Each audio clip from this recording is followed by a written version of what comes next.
Bien, pues bueno, buenos días a todas, todos y todas que nos acompañan el día de hoy.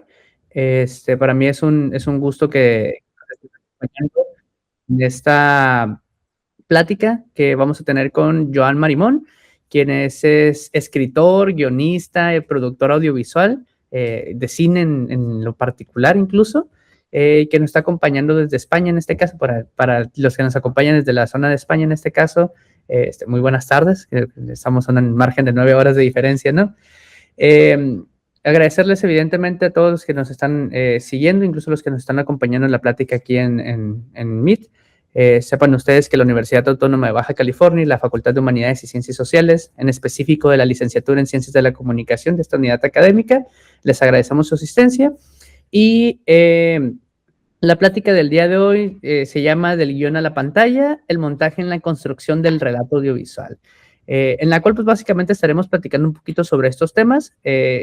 Joan ha sido autor de ya 6 ediciones del libro, 5 ediciones, si no mal recuerdo. Cinco.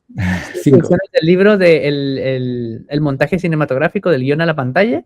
Es el nombre de ese libro. Y creo que tenías otro libro también por ahí, ¿no? Que me han comentado. Sí, hay un libro que se llama Muertes creativas en el cine. Uh-huh. Este solo tiene una edición, una única edición. Claro, sí, digo, algo por ahí me habían comentado en ese caso. Y pues digo, vamos a estar platicando básicamente sobre esta misma línea. Siéntense con la apertura de dejarnos sus comentarios en la página en la transmisión en vivo, en la página de Facebook de la Facultad de Humanidades y Ciencias Sociales. A quienes nos están acompañando ahorita mismo en la videollamada, también lo pueden hacer a través de la caja de mensajes que tenemos aquí en la videollamada.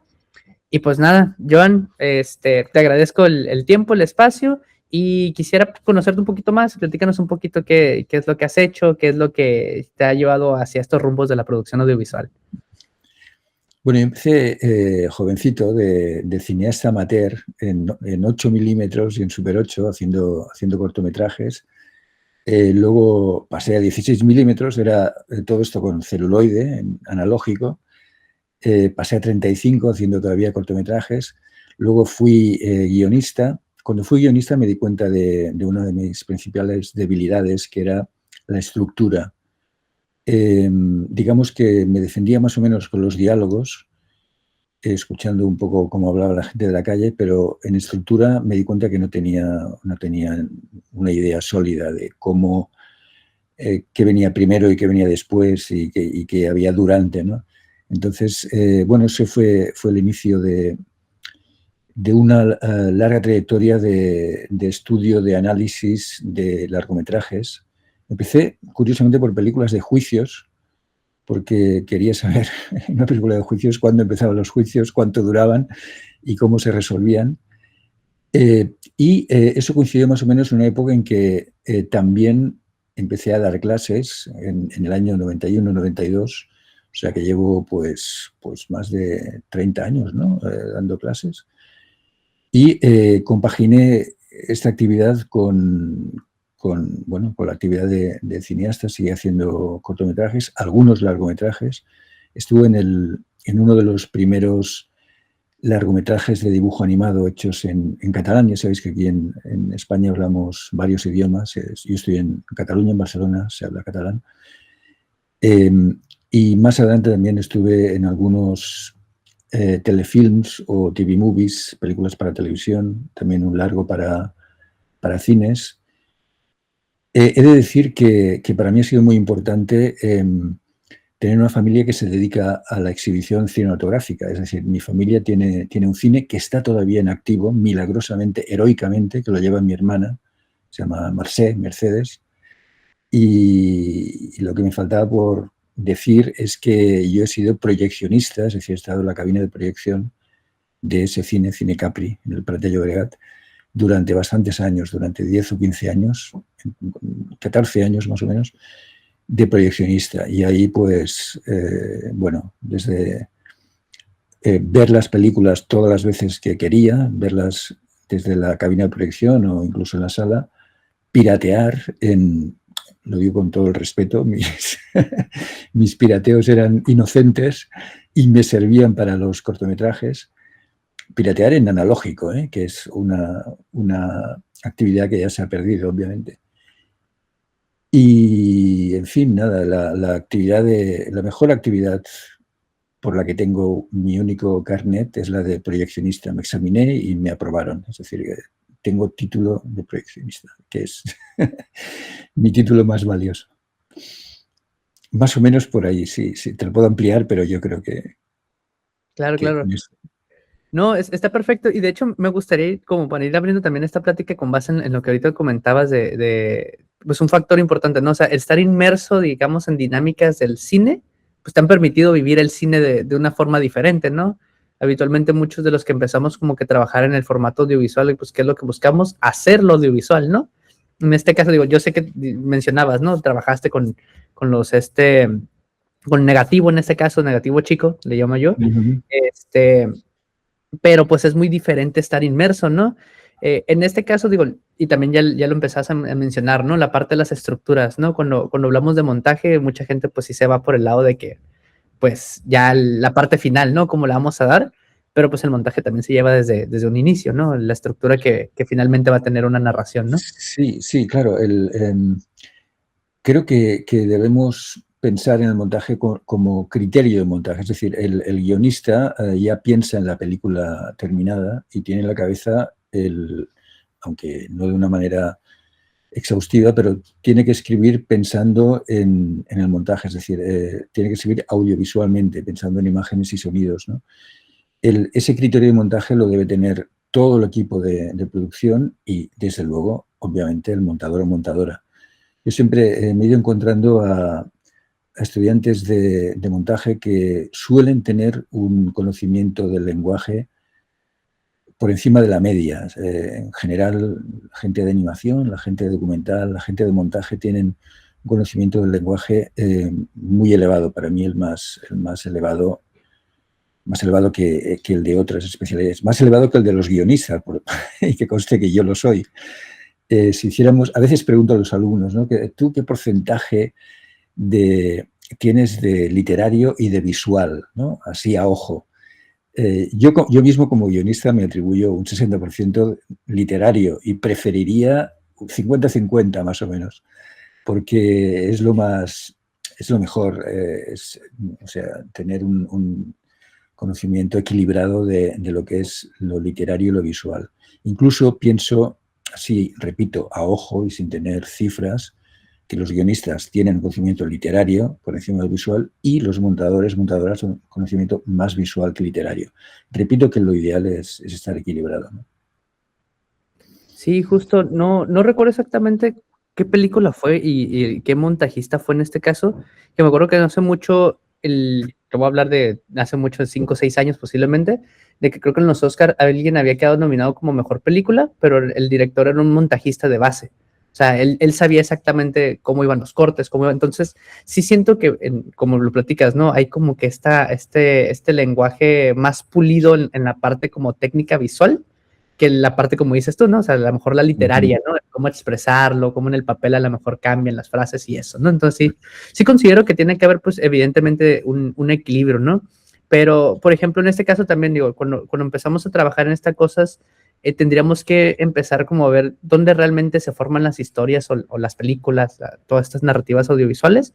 Si hablamos, por ejemplo, de que se crean cuando se escriben, cuando se graban o ya incluso cuando se montan, ¿no? O sea, ¿dónde realmente pasa la magia en este caso? Bueno, la magia puede pasar en cualquier momento. Lo ideal es que esté durante todo el proceso y ya desde el principio, ¿no? Por lo que decías antes, sí que es cierto que hay una larga tradición de directores que han empezado como montajistas, a ver si puedo utilizar la palabra en mexicano, aquí decimos montadores. Bueno, en todas partes lo dicen de una manera distinta, editores también. Bueno, sí, efectivamente, la magia es ideal que exista. Muchas veces la magia está ya en el libro que se adapta y a partir de ahí viene el resto, ¿no? Pero también es cierto que a veces la magia sucede, sobre todo durante el rodaje. Desde luego tiene que estar durante el montaje, eso es lo ideal. Repito que por lo general hay frases hechas como diciendo, bueno, ya se arreglará en el montaje, ya lo arreglaremos en el montaje, ¿no? O sea, todo esto es un desastre, pero ya lo arreglará el que se ocupe de la postproducción o del montaje. Esto, bueno, es un lugar común bueno, que permite que entendamos la magia que se produce en esas salas oscuras, que por otro lado han dado lugar a la invisibilización de toda la gente que se dedica al montaje. No son conocidos, no es que tengan que ser conocidos más que cualquier otro, pero así como obviamente los directores son muy conocidos, desde luego los actores, no hay duda, es relativamente injusto que aquellos que conocen mejor que nadie el lenguaje audiovisual sean de los menos conocidos para el gran público. La verdad es que, puesto que el montaje clásico es invisible, nadie se da cuenta de él. Uno o una monta 6.000 planos de manera que no se note ni un solo corte y nadie se da cuenta de qué trabajo ha hecho. Otro lugar común es decir, el montajista trabaja para ocultar su trabajo en el montaje clásico, ¿no? Sí, es cierto, ¿no?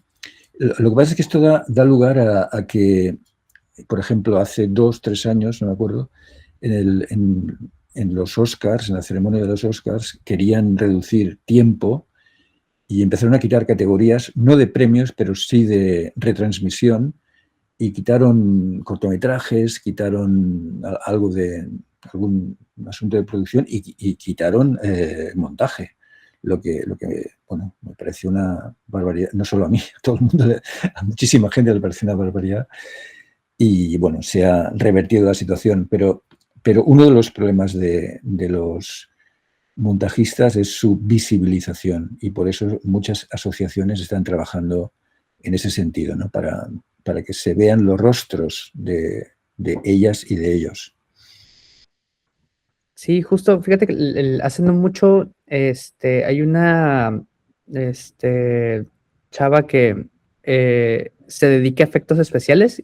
Yo la sigo en Facebook, no recuerdo exactamente ahorita el nombre, que ella se la pasa pues explicando, por ejemplo, parte de los efectos especiales y habla mucho sobre esta parte de la invisibilidad, ¿no? De cómo nosotros de algún modo, o en su cargo, por ejemplo, trabajan, como dices tú, ¿no? De que hacer como lo más natural posible el trabajo que supone que es como que, pues digitalmente hablando en algunos aspectos, pues para dar una sensación diferente. El montaje me imagino también que es como, pues es una construcción muy diferente porque pues ese es darle, como dices tú, pies y cabeza, ¿no? En este caso, o sea, a lo que en algún punto alguien dijo como que, pues lo regalamos en post, ¿no? Básicamente. Entonces, considero sí, como dices tú, o sea, sí hay un nivel de responsabilidad y también un nivel de invisibilidad en ese tipo de profesiones, porque incluso lo primero que mucha gente también cuando busca hacer este tipo de trabajos audiovisuales, que es lo primero que buscan, ¿no? Ser el director, ser la cámara, ser el guionista, ¿no? Entonces, saber también que pues estos otros espacios pues son realmente relevantes y son muy importantes dentro de una producción, ¿no? En todos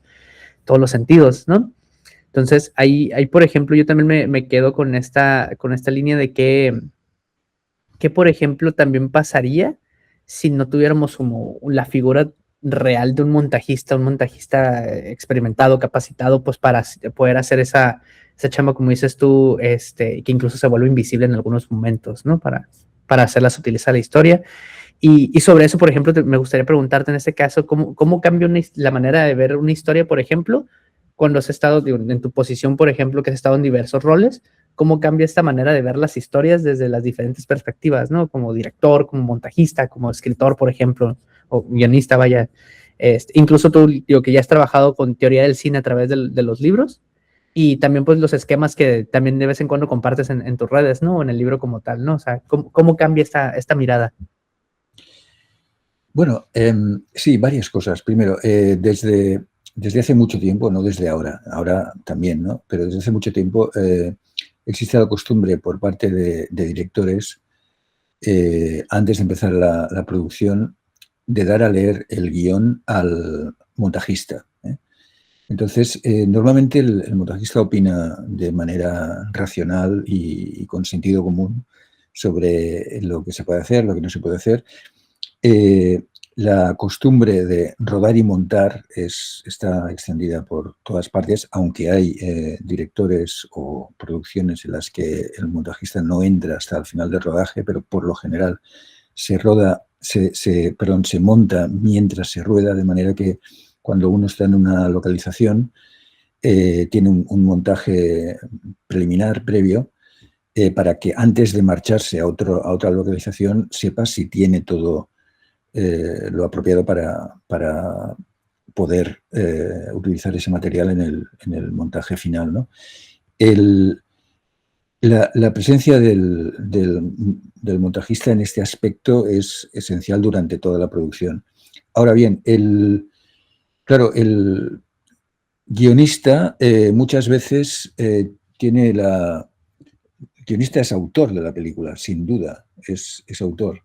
Cuando se desliga del guión y la historia entra en producción, muchas veces tiene la sensación de que faltan cosas, de que le han traicionado.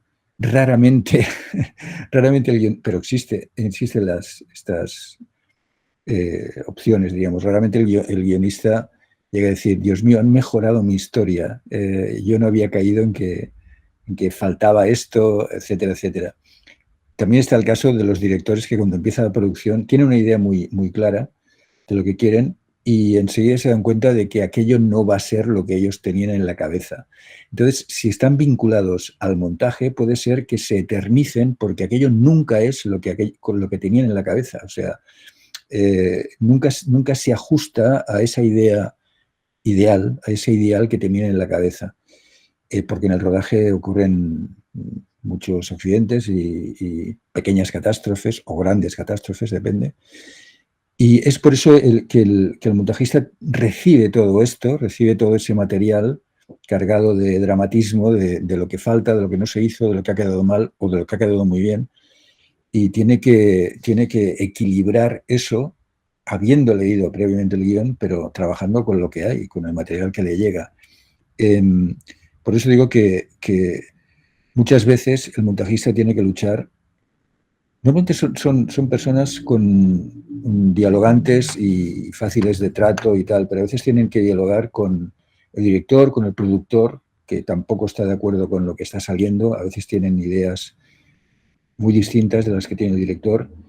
Es posible incluso que el director tenga una idea, que después del rodaje tenga una idea transfigurada de su propia producción y tenga que ser el montajista el que le recuerde qué es lo que realmente quería, porque durante el rodaje ocurren muchas cosas, ¿no?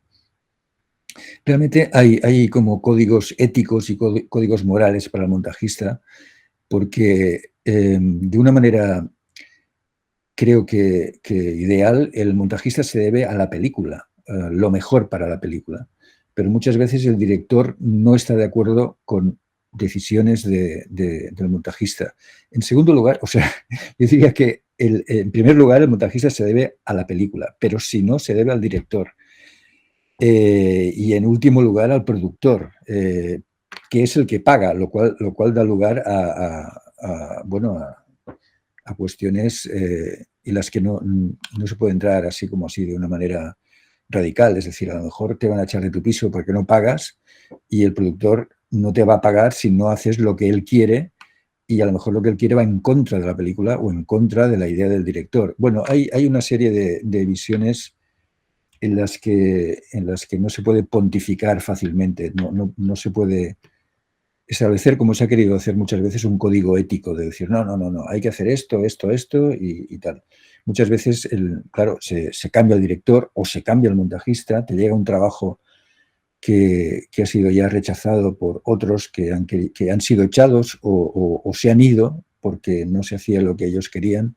Bueno, digamos que en un mundo ideal esto no ocurre y todo funciona de maravilla. Pero en el mundo real existen los problemas y hay que tomar partido a veces incluso en contra de lo que uno cree mejor para la película, ¿no? No es fácil, en el cine se mueve mucho dinero, hay muchos intereses, hay incluso la vanidad o la ambición de un actor que pueda estar vinculado a la producción y quiera que pongan su rostro en primer plano durante un diálogo por encima del contertulio, yo qué sé, hay muchísimas variantes, ¿no? Digamos que lo ideal es que hacer caso al montajista, repito, porque suele ser una persona que tiene muy claro lo que es el lenguaje audiovisual y lo mejor para la película. Pero bueno, respondiendo aproximadamente a tu pregunta, hay muchas visiones a partir del guión y de lo que uno cree que es lo ideal para la película. Depende un poco de cómo esté la persona, ¿no?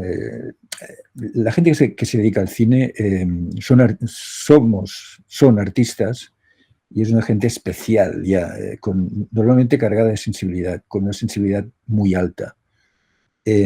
A veces son lo que llaman PAS, personas de alta sensibilidad, personas que pueden sufrir mucho por si las cosas no salen bien o si no salen exactamente como uno desearía, ¿no?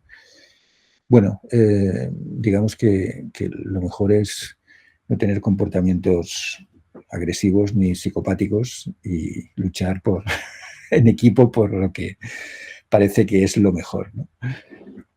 Claro, sí, pues digo, al final de cuentas todo rodaje en este caso, pues es un equipo incluso a veces de hasta miles de personas que no están directamente en set, pero pues sabemos que luego hay como muchísimas áreas, ¿no? Que empiezan a compaginar en este proceso, ¿no?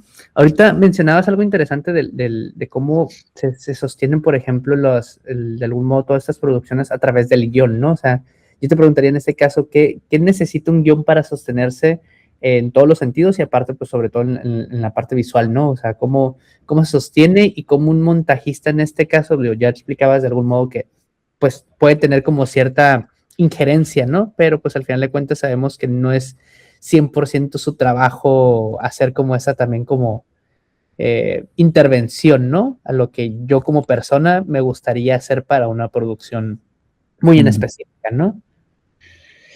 Bueno, claro, un guión idealmente debe ser lo más perfecto y maravilloso posible. Ojalá que parte de una muy buena idea, que esté desarrollado de punta a punta de la manera más artística, creativa y brillante posible. Es decir, debe ser idealmente un guión tiene que ser un 10, por lo que un 10 del 1 al 10, un 100 del 1 al 100, etcétera, ¿no?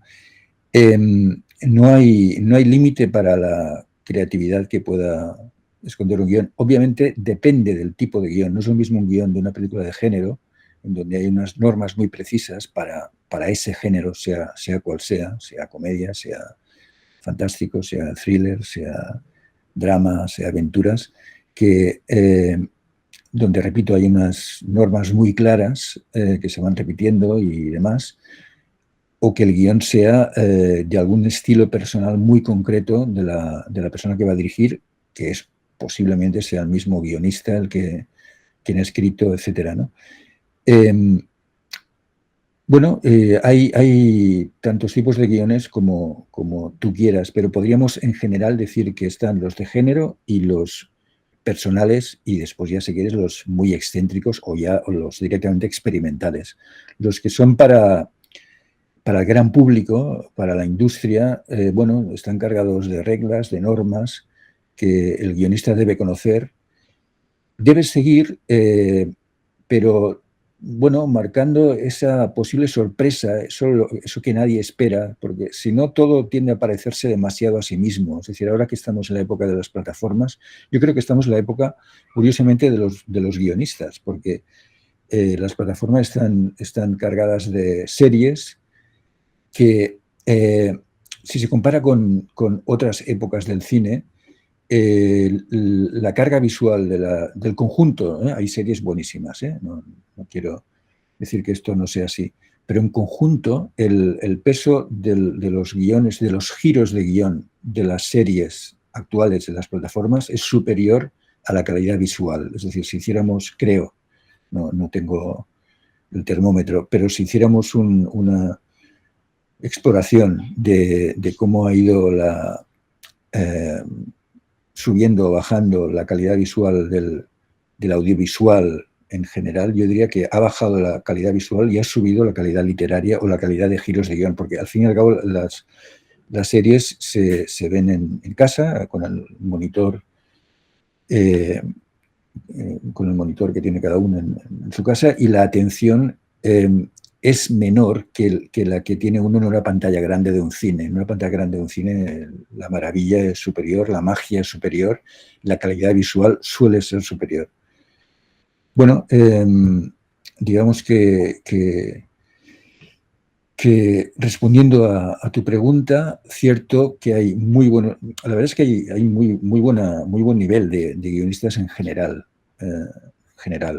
y los trucos de los guiones de género se van siguiendo con,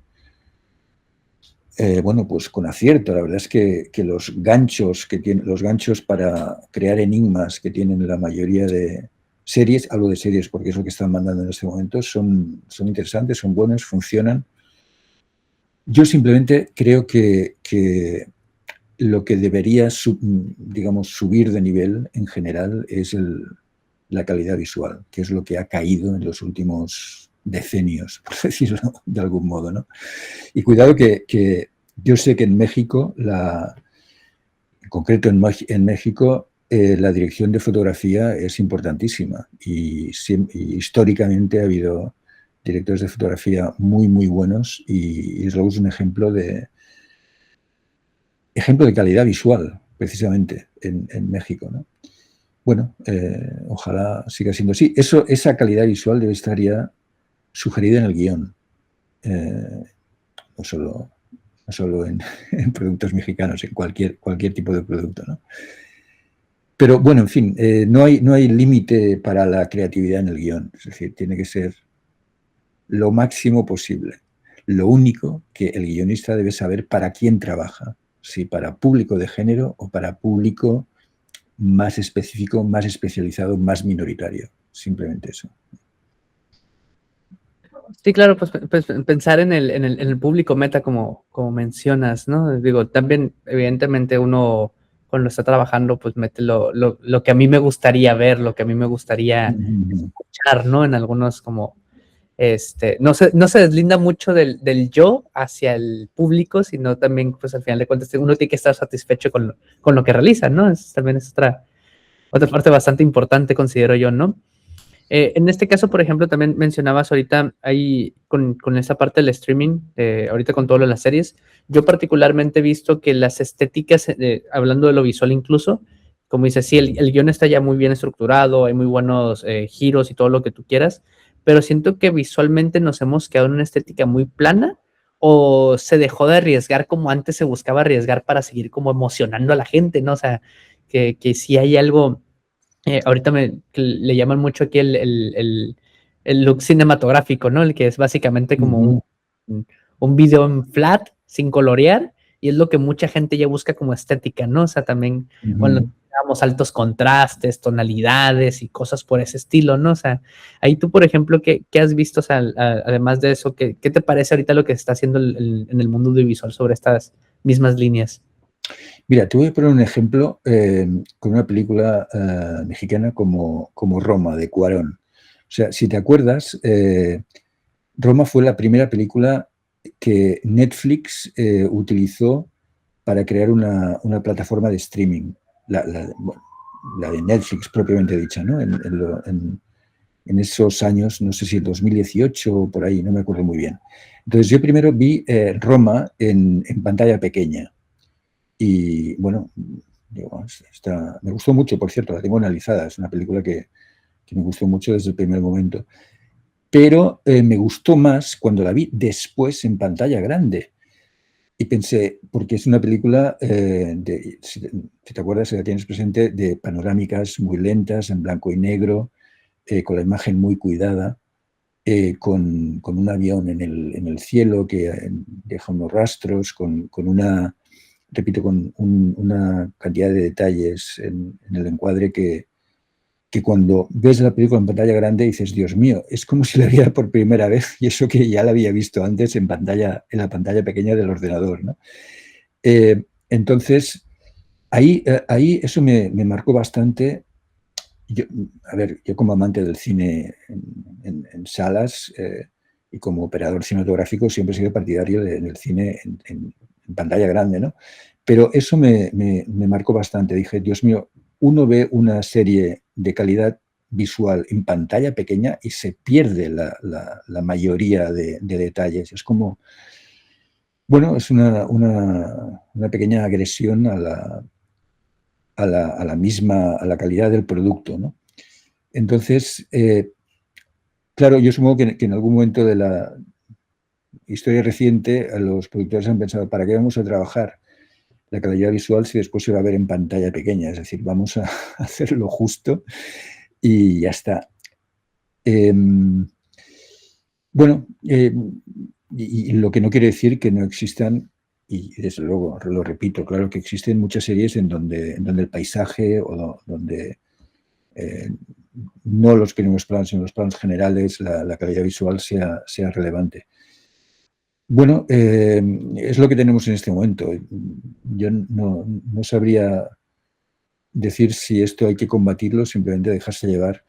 Cierto es que ahora con la inteligencia artificial lo visual parece que vuelve a tener relevancia, aunque, bueno, aprovecho para decirlo, lo que está en las conversaciones actuales, la inteligencia artificial, de la que supongo que habríamos hablado tarde o temprano, es el robo más grandioso que ha habido nunca de propiedad intelectual y artística. Es decir, partimos de la base de un gran robo al pasado, para crear en el presente. Yo no sé si habrá, no tengo aspiraciones de profeta, no sé qué va a pasar mañana, ni pasado mañana, ni el otro, ¿no? Pero es muy posible que la inteligencia artificial pues siga fagocitando y siga robando y siga ayudando a crear guiones que se parezcan una y otra vez mucho más a sí mismos y que nos devuelvan un poco a nuestra infancia de espectadores, a nuestra infancia en el sentido de que nos gusta que nos cuenten siempre la misma historia. Pues así va a ser, nos van a contar siempre la misma historia, una y otra vez, porque bueno, sobre todo cuando hablemos de un producto vinculado a un género que es fácil de copiar, ¿no? Porque, repito, las normas son muy claras, ¿no? No sé si te he respondido, Humberto. Aclárame. Sí. Fíjate que, digo, siguiendo con lo que comentas en este caso, ¿no? Roma, por ejemplo, va a ser es un buen ejemplo porque, como dices tú, o sea, fue una de las pioneras en el caso de estar para un formato y haberse trasladado, en este caso creo que era cuando Netflix empezaba también a tratar de meterse en los Óscares, ¿no? Pero pues ya sabes, limitaciones de que tienes que estar tanto tiempo proyectadas en tantas salas, ¿no? Creo que hay un dato por ahí de eso. Sí. Me acuerdo que fue también como un primer momento de empezar a marcar como una nueva pauta incluso de lo que se espera en algún tipo de producción, ¿no? Ahorita ya muchas salen directamente producidas por Apple, por Amazon, por X cantidad ya de plataformas de streaming que tenemos hoy en día, ¿no? Que también cada quien pues está haciendo sus esfuerzos, ¿no? Entonces ahí sí evidentemente empieza a haber también un cambio tanto uno como espectador que espera en este caso, ¿no? O sea, desde la comodidad de mi casa, voy a ponerle pausa, voy al baño y regreso, me preparo algo y regreso, y me hablaron, contesto y regreso, ¿no? Cosa que ahorita platicabas de que pues en el cine cambia muchísimo la experiencia, ¿no? O sea, realmente yo he leído por ahí, ¿no? Que hay un misticismo en las salas de cine, ¿no? El estar rodeado con personas que van a lo mismo, que la concentración está en una pantalla gigante, en un sonido pensado para atraparte y cosas por ese estilo, ¿no? Entonces, aquí, por ejemplo, empezaría yo también como a revisar o cuestionarme incluso, ¿no? ¿Qué se supone que nosotros también queremos esperar, ¿no? Porque incluso hoy en la mañana antes de venir para acá, en el gimnasio me encontré con un amigo que resultó que estaba viendo una serie ahí en el gimnasio, o sea, que la tenía en su celular y mientras hacía un poquito o está en sus descansos, le ponía atención a las series. O sea, ¿a qué otro nivel de cosas estamos también como que llegando, ¿no? En otros apartados que digo, pues de accesibilidad está muy padre para todos, ¿no? Tal vez no tuve la oportunidad de ir al cine, pero pues la veo en el dispositivo. Pero volvemos como al comentario, ¿no? ¿Dónde queda como que esta experiencia, ¿no? De vivir el cine, ¿no? Sí. Yo me imagino que si este amigo tuyo tiene todo el derecho a ver lo que quiera mientras está haciendo gimnasia, desde luego. Pero me imagino que si está viendo, por ejemplo, 2001, Odisea del Espacio, en estas condiciones no va a pillar la mayoría de detalles, ni va a gozar de esa transición del hueso a la nave, ni gozará de los valses mientras las naves se mueven lentamente, etcétera, etcétera, ¿no? Yo creo que ojalá que hubiera un contenido específico para gimnasios y con, con algo muy rítmico, con mucha música y si conviene muchos asesinatos, pero fáciles de seguir, etcétera. Claro, cuando estás viendo una serie en tu casa, sabes que si no has entendido algo, puedes detener, volver atrás, repetir, poner subtítulos si son necesarios, o simplemente, bueno, pues detener porque vas al lavabo, vuelves, etcétera. Obviamente que la atención es mucho más baja, es mucho más baja. Por eso el truco de los guionistas es hacer grandes giros de guión para equilibrar la baja atención general del espectador en plataformas, ¿no? Claro, eso en una pantalla grande de un cine no es necesario. Yo no digo que no sean necesarios giros de guión importantes en una sala de cine, claro que sí, pero es que en streaming, en la casa de cada uno, yo diría que son casi imprescindibles porque hay que contar con ello, hay que contar con que la atención va a ser baja. Es como los anuncios publicitarios, o sea, los anuncios publicitarios, bueno, pues te presentan un gran problema y la gran solución a través del producto. Son muy básicos, casi siempre es lo mismo, o la felicidad por tener el producto. Todo es muy, muy básico, muy simple, ¿no? Y cuidado que los hay muy bellos los anuncios y muy bien hechos y visualmente impactantes, ¿no? Desde luego, pero fundamentalmente son muy, muy básicos. Bueno, pues así van las cosas y siempre he pensado bueno, que los niños hay que educarles en el audiovisual para que sepan defenderse del mismo audiovisual, que entiendan cómo funciona esto, cómo te pueden hacer cambiar de opinión, cómo te pueden manipular.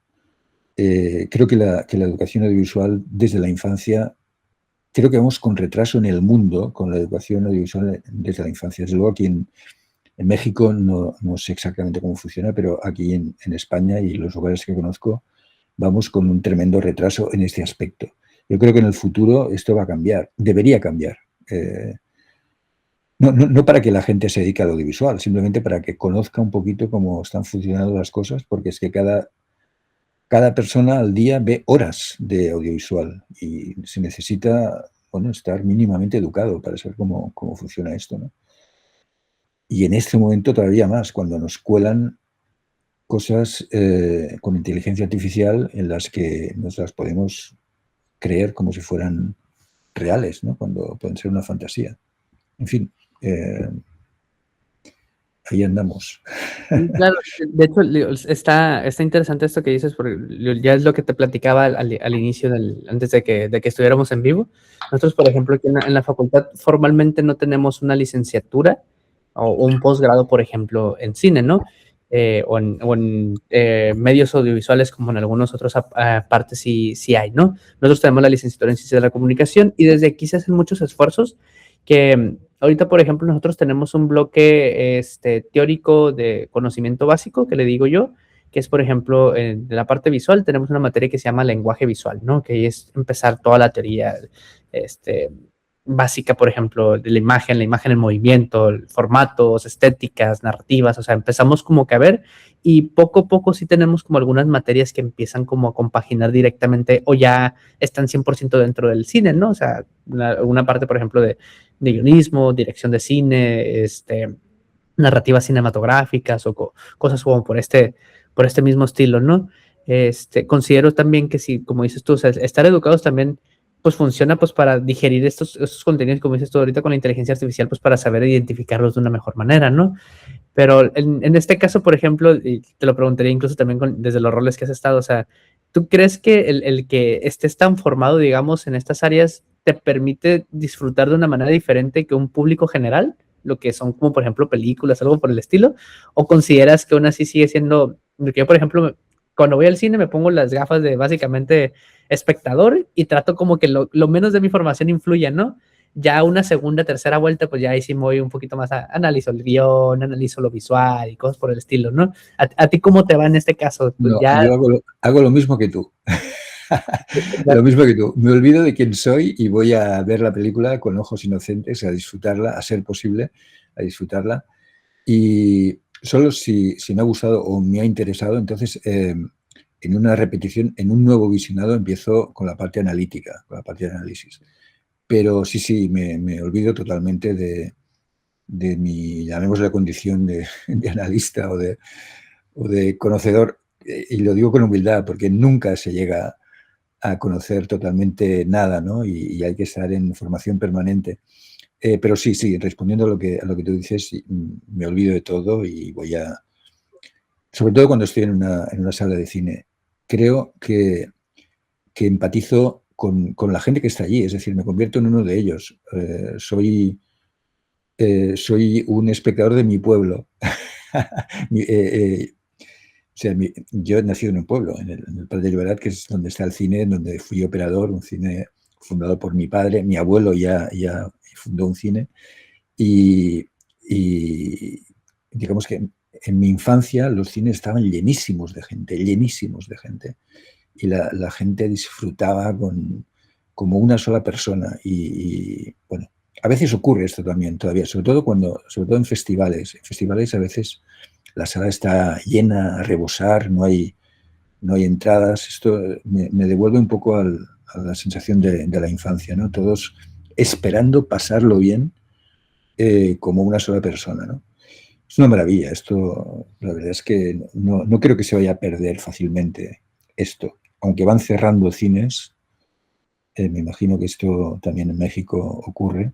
¿Cuántos cines de sala grande tenéis en Tijuana, Humberto? Fíjate que nosotros tenemos aquí, y ahorita también voy a hacer un comentario a raíz de esto, nosotros tenemos dos compañías principales en este caso, que es Cinépolis y Cinemex, que están aquí en México. Tenemos ahorita otra que he visto muy recientemente que ha estado como apareciendo en algunas ciudades, que es Cinedot, si no mal recuerdo. Pero lo que es, por ejemplo, Cinépolis, pues es originaria de México, 100% de Michoacán, si no mal recuerdo. Y tenemos, te voy a decir, por ejemplo, que en casi cada plaza comercial, si no hay un cine, la plaza casi no despega. Porque pues al final de cuentas, como modelo de negocio, es un negocio ancla para una plaza, pues, te va a garantizar clientes, ¿no? Entonces, es lo primerito que ves. Te puedo decir, por ejemplo, que tenemos incluso en algunas plazas, tenemos el cine tradicional, por ejemplo, de Cinépolis, y tenemos Cinépolis VIP, que son salas, por ejemplo, más en espacios reducidos, pero con una comodidad todavía más grande, sillones reclinables, te llevan las palomitas, lo que pidas de comer, por ejemplo, te lo llevan ahí mismo a la sala, o sea, tú ni siquiera tienes que formarte para comprar las palomitas o algo por el estilo, ¿no? Entonces, así, por ejemplo, hay varios formatos, te puedo decir, por ejemplo, que en una zona te puedes encontrar a veces hasta 3 cines, ya sea de la misma marca o en este caso de la otra que es Cinemex, y por toda la ciudad aquí de algún modo, te digo, está plagada, no en un mal sentido, pero sí hay muchísimas salas. Y yo particularmente veo a veces que las salas se llenan, como dices tú, y es muy mágico el que esté lleno porque pues están mucha gente en comunión, ¿no? En este caso digo yo, un producto, pero si tú vas, por ejemplo, 2 días después o no vas en el fin de semana, sí te toca ver salas vacías. A mí me ha Claro, tocado estar claro. en la sala de una semana de estreno, una así de una película que yo considero pues atractiva, buena, como gustes verla. Pero me ha tocado, por ejemplo, que somos 10 personas en la sala. A mí me hace como mucho recuerdo como a las escenas típicas de película de Estados Unidos que están como que en el cine y se ven como los personajes, se ven muchas butacas vacías. Yo no estaba acostumbrado, como dices tú, a ver eso en mi infancia. A mí me tocaba ir al cine y estaba llenísimo, ¿no? O sea, incluso las salas eran más chicas, pero pues todos estábamos ahí, ¿no? Y ahorita también siento que en esta masificación de los espacios, pues también la gente ya se empieza a distribuir en cuestión de horarios, cercanía y eso. Y sí deja algunas salas completamente solas, ¿no? Este, y con productos muy buenos, digo, uno al final de cuentas, pues si está solo a lo mejor puede disfrutarlo también un poquito mejor, ¿no? A lo mejor no hay uno que otro distractor, pero pues también como dices tú, o sea, el hecho de que haya mucha gente, o sea, también pues compagina a la experiencia, ¿no? Esta unión de energía, si lo quieres ver incluso de todos los que están ahí de espectadores, ¿no? No, además, en México tenéis una tradición, una historia muy importante, ¿no? Con la época del cine de oro de los años 40, 50. Claro, México es, bueno, tiene con todos bueno, un montón de cineastas, por no hablar de los comediantes, de Cantinflas, de Tintán, bueno, había que eran un éxito en todo el mundo, o sea, bueno, esas películas viajaban por todas partes, ¿no? No, no, creo bueno, ha habido como un renacimiento, ¿no? A partir del año 2000, de Amores Perros, toda esa época ha habido una nueva época de confianza en el mismo cine y además ahora, bueno, tenéis a Guillermo del Toro, Alfonso Cuarón, en fin, todo un montón de cineastas que están mandando, ¿no? Y de lo que me alegro, ¿no? Ahora me gustaría, por cierto, analizar El Infierno, esa película del 2011, por ahí, más o menos. Sí. Esa me gustó mucho. Conozco al director de fotos. Me gustaría echarle un ojo analítico, porque la vi en pantalla grande. Me parece recordar que la Cineteca, si no recuerdo mal, Ujú. de Ciudad de México, y me gustó mucho. Digo, ostras, esto una muy buena película. Bueno, en fin, nada. Sí, El sí, sí. Infierno es una película muy querida aquí en México, digo, aparte el elenco que trae, ¿no? O sea, Joaquín Cosio, por ejemplo, es uno de los que se roba mucho la película en este sentido práctico. Y de hecho nosotros tenemos, en la parte mediática, tenemos muchísimos memes también sobre el personaje del cochiloco, ¿no? Que es Sí, sí, sí, sí. entonces, Es, que fíjate que, digo, es hay, genial, está fantástico. y hay algo interesante, digo, en este caso te preguntaría si, por ejemplo, pasa ya en España, pero, por ejemplo, nosotros, muchas producciones mexicanas, si son, por ejemplo, de este tipo o una visión, por ejemplo, muy al estilo, lo que llamamos lo norteño o la narcocultura, por ejemplo, tienen como que una cierta repercusión, pues, por el estilo de cómo somos nosotros como mexicanos en cuestión de ese tipo de temas, ¿no? Pero en otros tipos de producciones, por ejemplo, ya cuando hablamos de producciones un poquito más, comerciales, por decirlo nada más en una categoría. Hay mucha resistencia aquí en México a ver productos 100% mexicanos, que sean, por ejemplo, algunas comedias, algunos rom-com, porque pues generalmente luego piensan como que no son producciones como que realmente que valgan la pena en este caso, salvo que ya salga un poquito más de cine de autor, ¿no? Digamos, en este caso, algo de Cuarón, por ejemplo, de Guillermo del Toro y así. Rigadas también Ajá. Entonces, no sé, por ejemplo, si pasa eso en el contexto de las producciones, en este caso en Sí, sí, España, sí. ¿no? Claro, claro, claro. Aquí, bueno, últimamente ha sido un exitazo una película que se llama Torrente, presidente de Santiago Segura, que ha llenado los cines. Pero que, según cómo hay gente que la va a ver como con vergüenza, porque es una película, bueno, una comedia muy, muy básica, que yo, por cierto, no he visto y me gustaría ver. Pero me acuerdo en épocas en las que yo era proyeccionista, había unos cómicos muy, muy conocidos y yo mismo en plan estudiante, progre y cargado de narcisismo, decía, vaya rollo, qué malas son. Y al cabo del tiempo, recordando esas películas en teoría flojas y malas y para los espectadores, para el gran pueblo, digo, no, no, estaban muy bien, esas películas estaban muy bien. Luego, es curioso porque se han ido recuperando algunas películas, incluso de cine kinky, que en ese momento, cine kinky, bueno, no sé si conocéis la expresión, pero es de atracadores muy, muy jóvenes, de casi niños, adolescentes de reformatorio bueno, que viven en las barriadas de las grandes ciudades, como las llamáis de invasión, bueno, en fin, eh, en los suburbios y bueno, se hicieron muchas películas en los años 70, 80, incluso se han reivindicado recientemente y muchas no eran nada del otro mundo, eran flojas, pero tenían mucho nervio y tal. Y bueno, se están recuperando, se recuperan esas películas que no son maravillosas, pero que tienen un punto de documental de la época. Es como que en esa época ocurría eso y esas películas lo reflejaban, ¿no? Al margen del cine de autor, que siempre ha sido muy respetado, diríamos, depende de qué autor o qué autora, ¿no? Pero bueno, sí que es cierto que existe una cierta prevención hacia un cine muy, muy, muy popular, y algunos espectadores, me puedo incluir a mí mismo, es como decir, no, no, esto es muy básico, esto no es para mí, yo necesito un producto más elaborado y demás. Y después resulta que son las películas que acaban definiendo mejor la época en la que han estado hechas, ¿no? Bueno, hay que cargarse de humildad continuamente. Lo que decíamos, ¿no? Separarnos de lo que se supone que somos como en la parte de lo estudiado, ¿no? En este caso del cine. Yo, ahorita que mencionabas, por ejemplo, esta parte de estas películas kinky mencionabas, ¿no? Yo recuerdo mucho del 2020, digo, 19, si no me recuerdo, 19-20, la película, no sé si la llegaste a ver, esta de Chicuarotes, que es del director de Gael García Bernal. Ah, Es una mexicana. sí, no, no lo he visto, lo siento. Que es, por ejemplo, es una visión en este caso de dos jóvenes mexicanos que se la pasan, por ejemplo, como en el transporte público, tratando de conseguir pues dinero para la vida a manera de entretenimiento, ¿no? Con algunos, pues, ya sea pintados de payasos o algo por el estilo.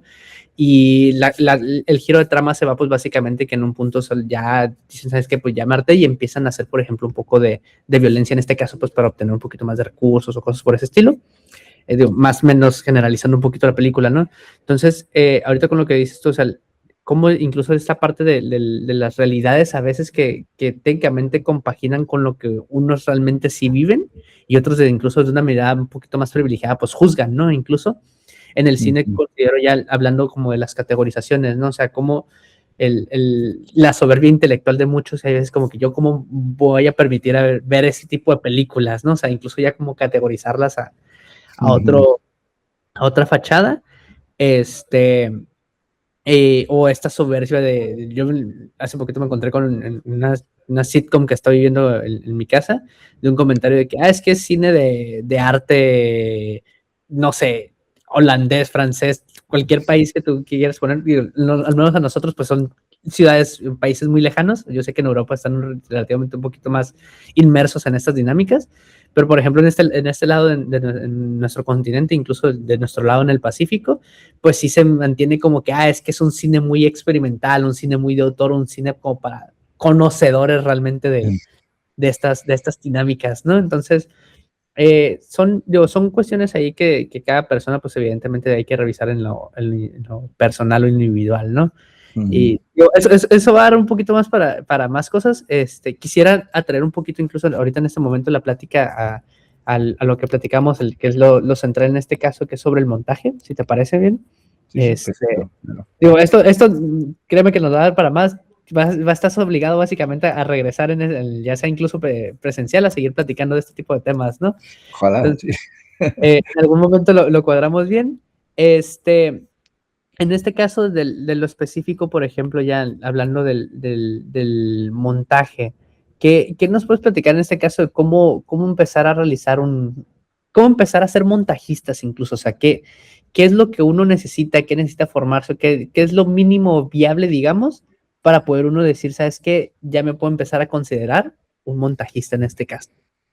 Bueno, yo creo que cualquier estudiante que tenga esa necesidad o esa inspiración o esa llamada, tiene que seguir un poco el espíritu de Jonas Mekas. Jonas Mekas era ese, lo digo para si alguien no lo conoce, ese cineasta, yo creo que lituano, no estoy seguro, emigrado a Estados Unidos, se escapó de un campo de concentración, estuvo en Estados Unidos creando festivales y rodando cada día. Rodando cada día, aquí está la cosa, que ahora es muy fácil rodar, se puede hacer con el celular, no hay ningún problema. Entonces, siguiendo el espíritu de Jonas Mekas, que cada día hagan algo, es decir, que salgan a grabar lo que sea, aunque solo sea el jardín del vecino de delante, ¿no? Y más o menos todo el mundo tiene un software digital para montar, incluso en el celular, pero seguramente en el ordenador, y que monte de la manera que sea. Si me permites, voy a dar otra pista. que estudien un poquito cómo funciona su propio cerebro. Es decir, que tomen nota de los pensamientos libres de su cerebro cuando el cerebro no está en atención plena, que tomen nota de qué es lo que está ocurriendo en su cerebro, las ideas que surgen, los bucles, las repeticiones, los sonidos, que intenten hacer una especie de documental de su propio cerebro, sustrayendo imágenes de la red o creándolas, ¿no? Que no estén inactivos, es decir, que no hace falta que empiecen a estudiar teorías del montaje, que hay muchas, hay un montón y no se acaban nunca. Yo creo que deberían empezar por la práctica y en algún momento sentir la necesidad de la teoría. Y cuando sientan la necesidad de la teoría, que se pongan a estudiar teorías, que las hay y son muchas y algunas son muy buenas y no hay problema, y son muy variadas y demás, ¿no?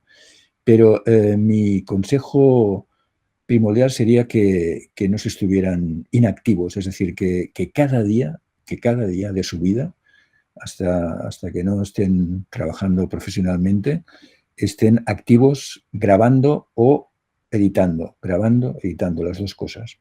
Y que a partir de su propia experiencia, pues tengan un material de base, porque en el fondo cualquier estudiante tiene que trabajar como en dos vías. Una, la propia, que es lo que yo siento, que es lo que yo quiero hacer, qué es lo que quiero grabar, y después qué es lo que quiere el mundo, qué necesita mi cliente, qué necesita el encargo que me han hecho, cómo lo voy a hacer, etcétera, ¿no? Entonces hay que trabajar como en dos.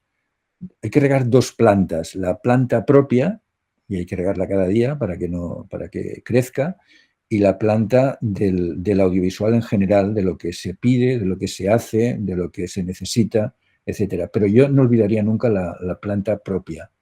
O sea, qué es lo que me gusta hacer a mí en total libertad y sin que nadie me lo pida y sin que nadie me exija, ¿no?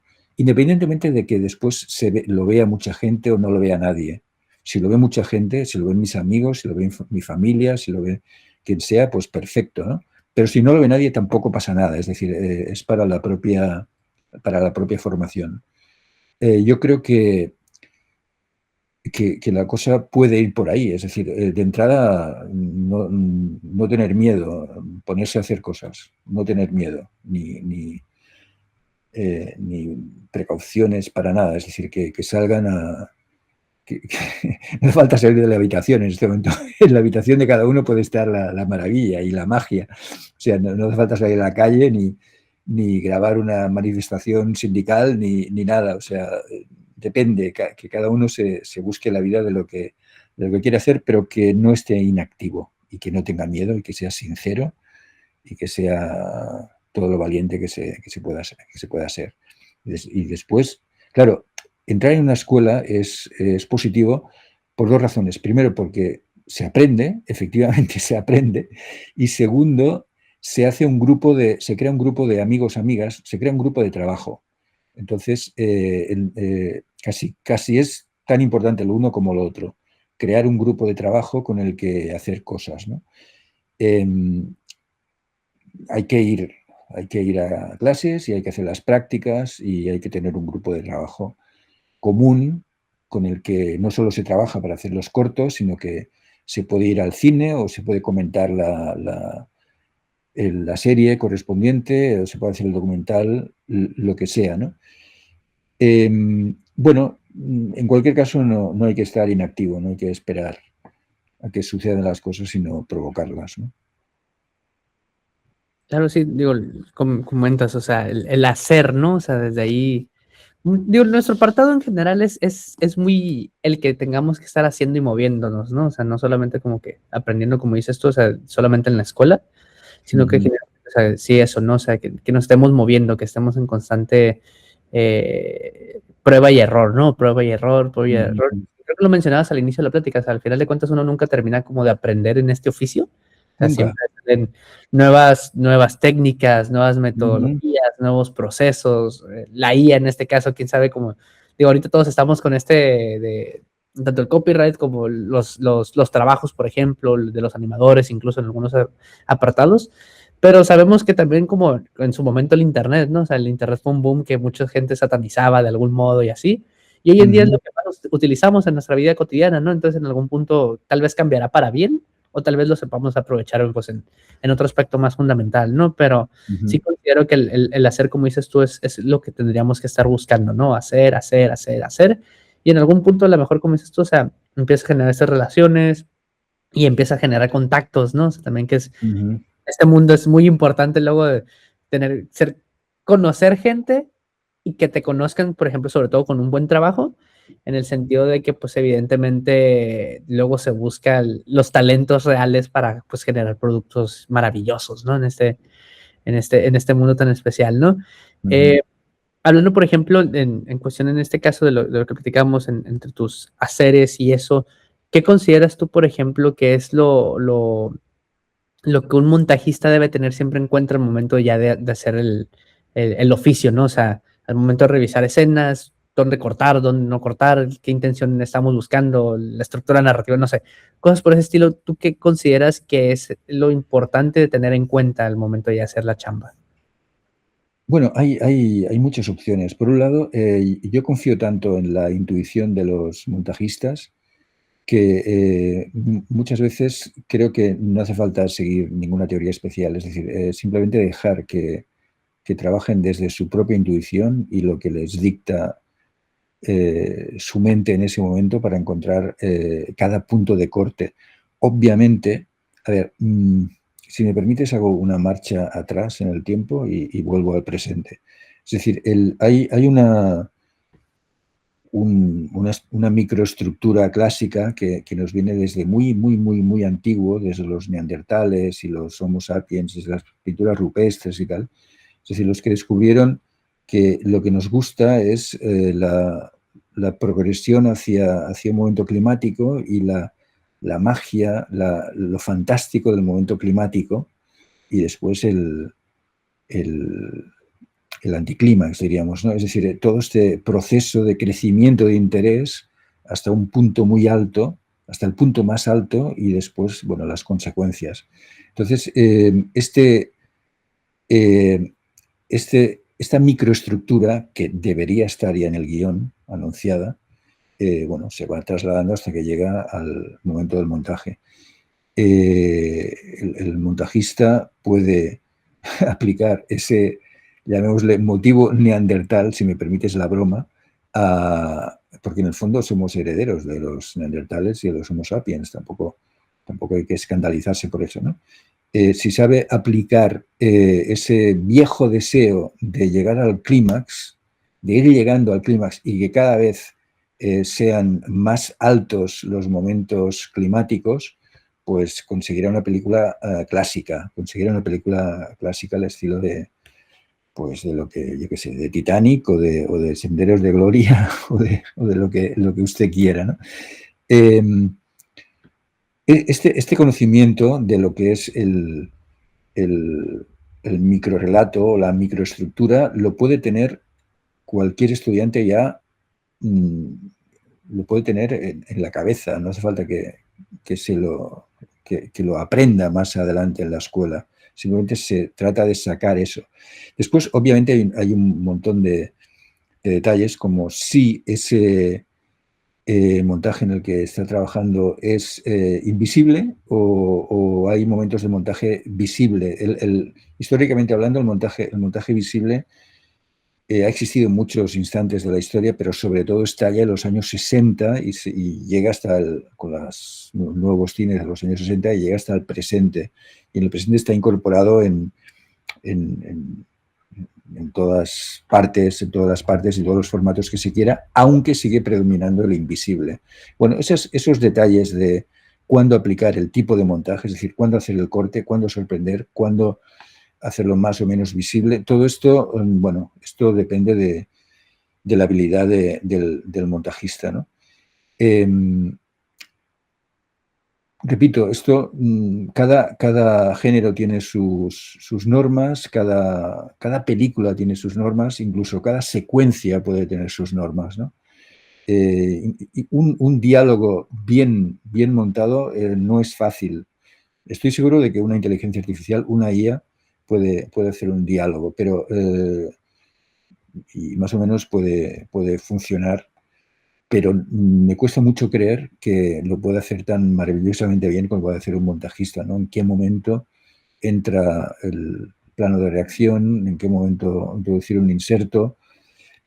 En principio, claro, manda la emoción, puesto que, repito, puesto que somos neandertales y lo que nos gusta es la emoción al máximo, esto se mantiene en el presente y lo que nos sigue gustando es una narración en la que la emoción esté siempre en el punto más alto posible, dependiendo de cuál es el punto de la película, obviamente. Una película clásica al uso tiene sus momentos climáticos por excelencia y sus momentos de transición, ¿no? Eso va muy bien, obviamente, que el montajista conozca las estructuras, pero no para seguirlas al pie de la letra. A veces en broma comento con los estudiantes en qué momentos se duerme usted viendo una película, porque todos nos hemos dormido viendo una película. Bueno, pues ahí, en esos puntos, es cuando hay que atacar para que el espectador no se duerma o no se le vaya la cabeza a otro sitio, ¿no? Porque cuando se pierde la atención plena del espectador, estamos perdidos. ¿Cómo se recupera eso? Hay algunos puntos en la película, ya desde toda la vida.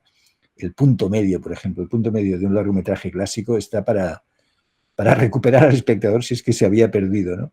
Ocurre algo que lo cambia todo, no sé qué, el muerto está vivo, vuelve a empezar la historia, en fin, lo que sea, ¿no? Para despertar al espectador. Al espectador hay que mantenerlo despierto siempre, ¿no? Lo más despierto posible. Y eso es algo que el montajista, con los distintos visionados que va haciendo de su trabajo, se da cuenta. El montajista tiene el buen montajista, y casi todos son buenos, repito, sabe meterse en la piel del espectador que ve por primera vez esa pieza y sabe cuándo la película, cuando esa secuencia es demasiado larga, cuando hay información repetida, cuando hay que no dar una información para reservarla para más adelante. En fin, todas esas cosas normalmente un buen montajista las conoce y las tiene que aplicar, ¿no? Y eso va desde conocer cada punto de corte hasta, sobre todo, tener una idea clara de cuál es la estructura de guión y cómo defenderla, ¿no?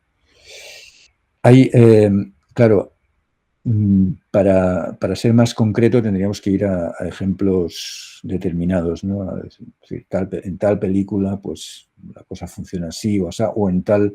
Yo a veces sugiero a los alumnos que no se pasen la vida viendo obras maestras, porque puede ser un poco decepcionante, que vean también películas medianas o malas películas, incluso películas únicas que tengan muy buenas ideas, pero que no sean grandes películas. Puede ser que una película mediana de golpe y porrazo tenga una muy buena idea, ¿no? Y que después discutan con su grupo en cómo se podía mejorar, qué es lo que falla ahí. Si es una obra maestra, a lo mejor no falla nada. Entonces, bueno, es un pelín decepcionante estar sometido a las grandes obras maestras una y otra vez. Claro, eso ayuda y ilusiona y tal, pero puede también convertirte en un espectador pasivo, decir, yo esto no lo voy a mejorar, yo esto no puedo, no. ¿Cómo voy a mejorar esto? Ya lo ha hecho Kubrick o Orson Welles o Buñuel o quien sea, ¿no? Ya no voy a poder superarlo. Bueno, eso hay que combatirlo desde el primer momento, ¿no? Sí, no, escoger otro tipo de batalla en este caso también, ¿no? Desde luego, sí.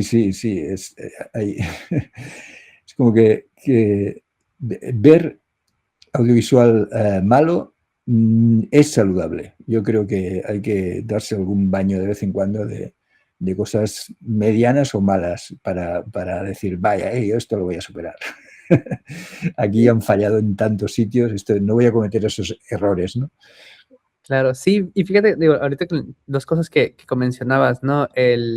ahorita que decías como que el montajista de algún modo tiene que saber meterse, como dices, en la piel del espectador en este caso, pues, para la parte de las sensaciones, las emociones y eso.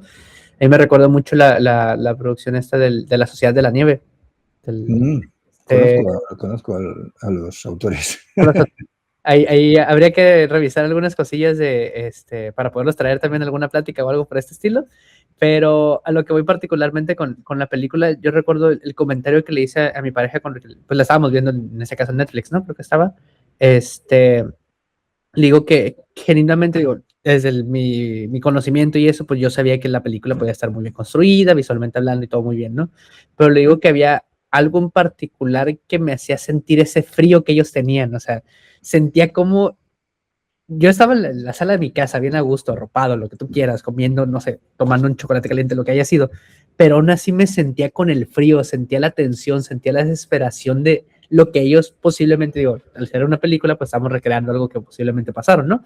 Pero, o sea, el hecho de cómo el montaje compaginó, porque pues el guión es una cosa, dijimos, ¿no? La parte visual es otra, pero que el montaje nos empiece como a dar ese sentimiento de escalofrío, ese sentimiento, por ejemplo, de ansiedad o el estrés, las dinámicas de las tomas y eso, ¿no? O sea, también, pues es un punto bien importante que es donde empiezas a ver como espectador que hay algo que realmente se trabajó de una muy buena manera, ¿no? O sea, como dices tú, estás minuto a minuto y atento a lo que está pasando a la pantalla, ¿no?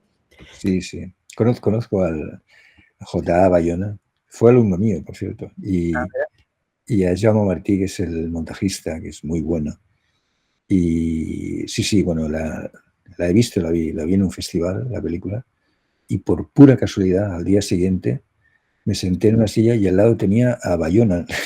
Eso fue pura casualidad. Entonces ha sido alumno mío.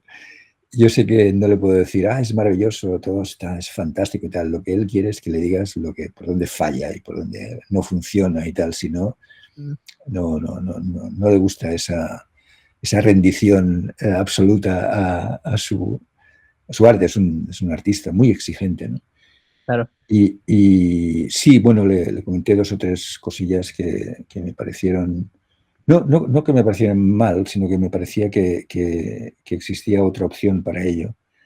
Y él lo definió muy bien. A mí me gustó, me pareció una muy buena película y creo que tiene cosas muy buenas. El hecho de que el narrador muera como más o menos al final del segundo acto.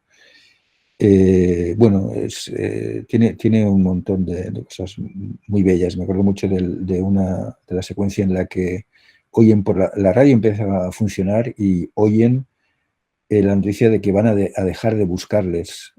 O sea, pasan de la alegría a la desesperación y después la radio sigue funcionando con anuncios felices mientras ellos están desesperados porque ya no les van a buscar más, ¿no?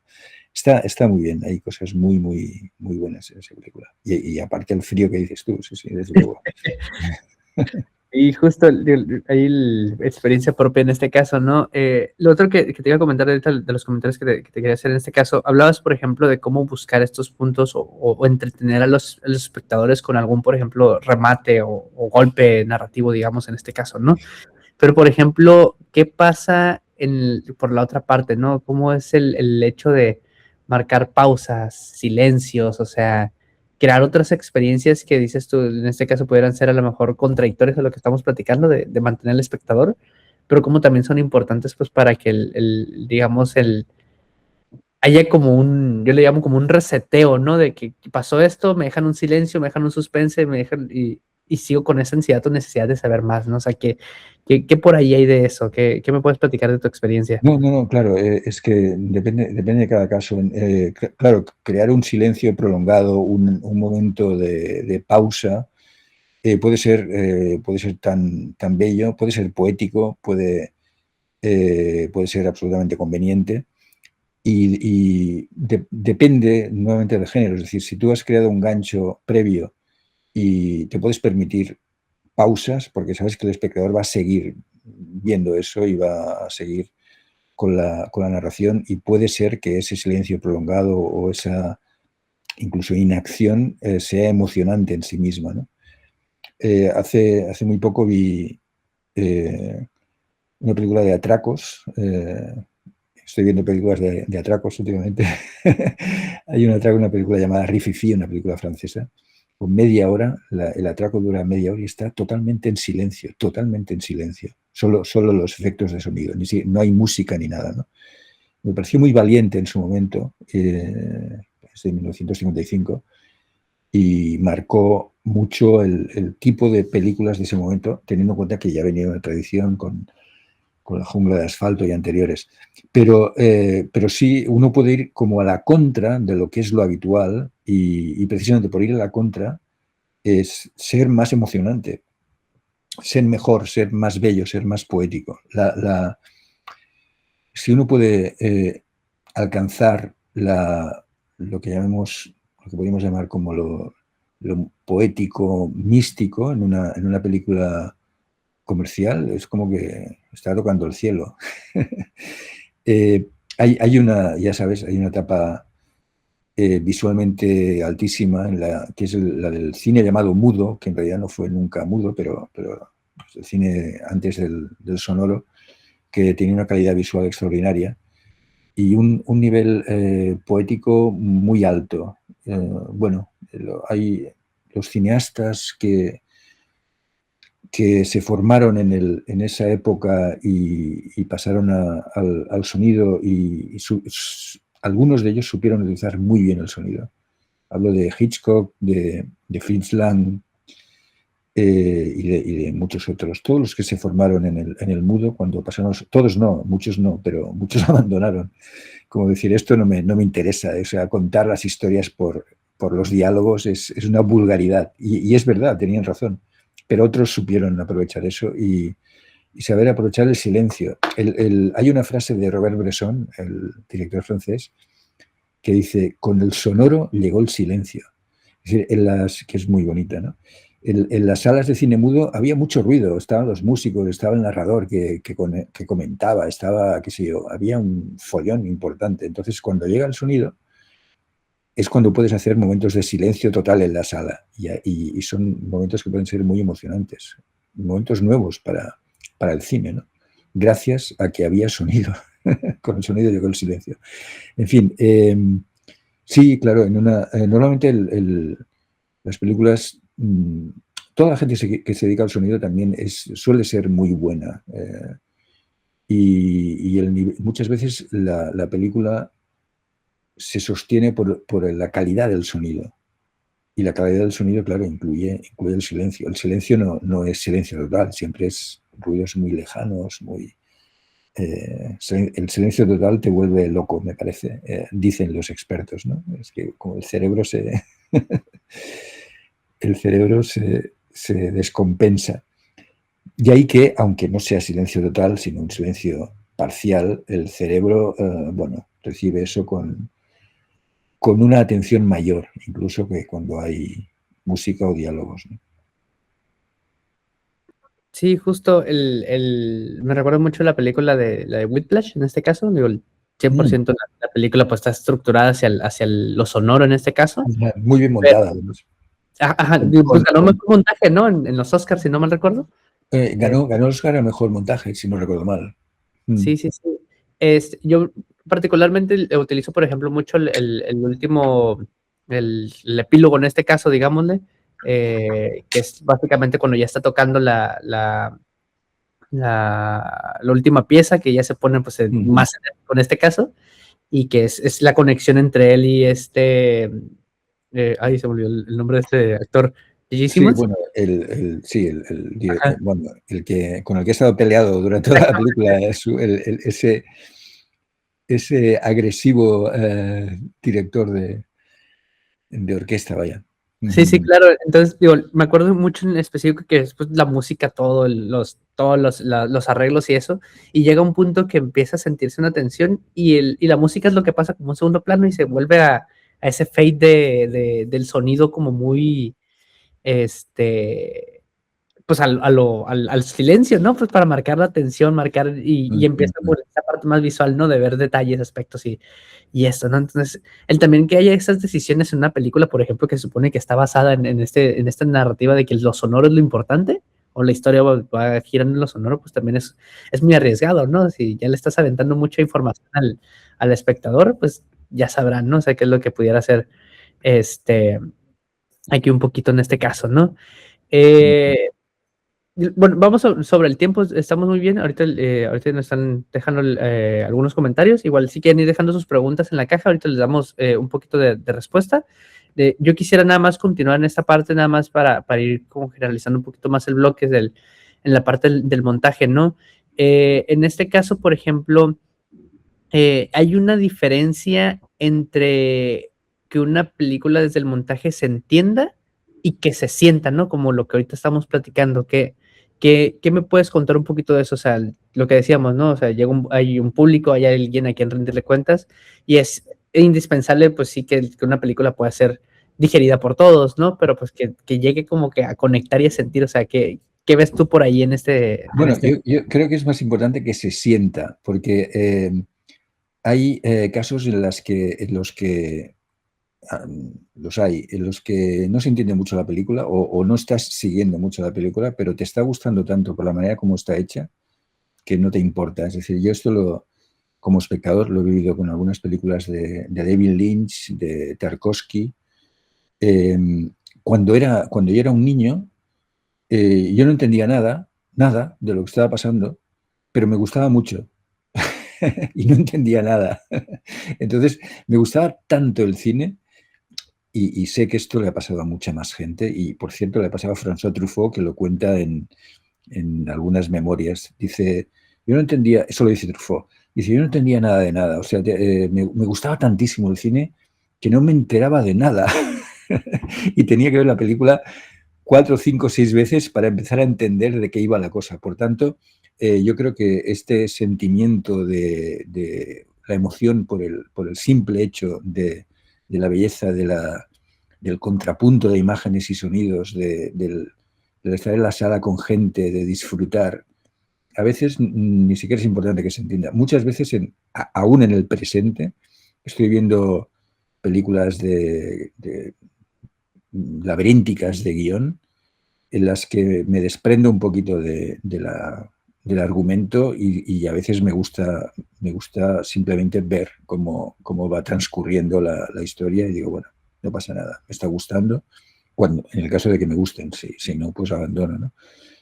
Me está gustando, por tanto sigo viéndola. La verdad es que creo que es un grado superior, ¿no? El que no te importe no entender, aunque exista el argumento y tenga toda una lógica y tal.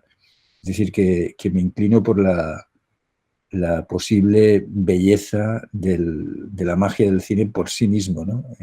Independientemente del guión. Sé que esto puede no gustar a guionistas, pero bueno, hablo de mi experiencia, sobre todo de cuando era niño y todavía lo vivo a veces, ¿no? Sí, como platicamos, ¿no? O sea, de este maravillarnos de lo que estamos viendo sin un prejuicio, ¿no? Sin una capacidad súper analítica que pudiéramos, no sé, tener o desarrollar en algún momento, ¿no? Yo digo, te voy agradeciendo de algún modo por la plática, ha estado muy interesante. Quisiera abrir. Ojalá sea útil para alguien.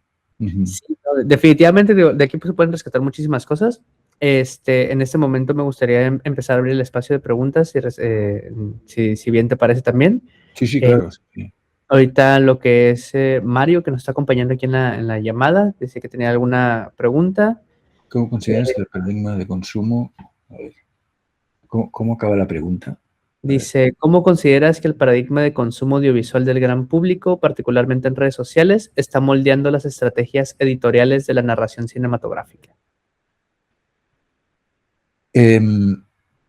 Bueno, a ver, ¿cómo considero que ¿puedes repetir? Creo que lo he entendido, pero si me puedes repetir la pregunta, te lo agradecería. Es que no veo la pregunta. Sí. Dice, ¿cómo consideras que el paradigma de consumo audiovisual del gran público, particularmente en redes sociales, está moldeando las estrategias editoriales de la narración cinematográfica? Sí, sí, sí, vale, sí, lo entiendo. Sí, ciertamente tiene una influencia, sin duda tiene una influencia.